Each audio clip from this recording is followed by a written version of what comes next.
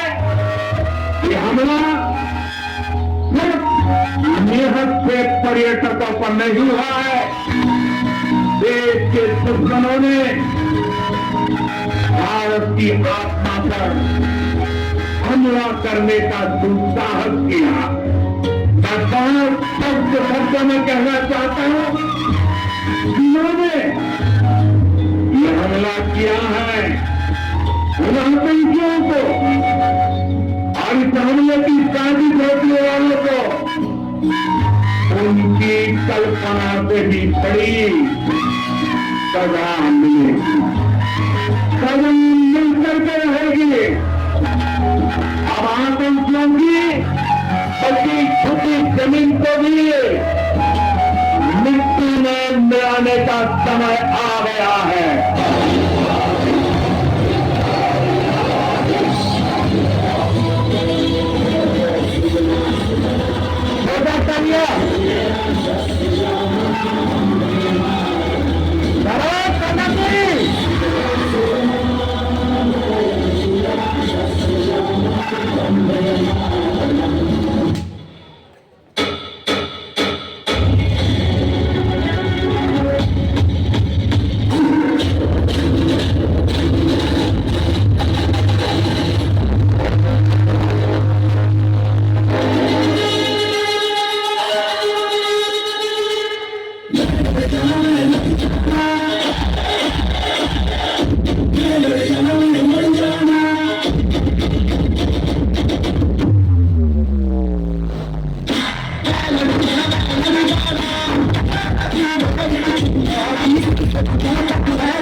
जोरदार तादाद।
जोरदार तालियां।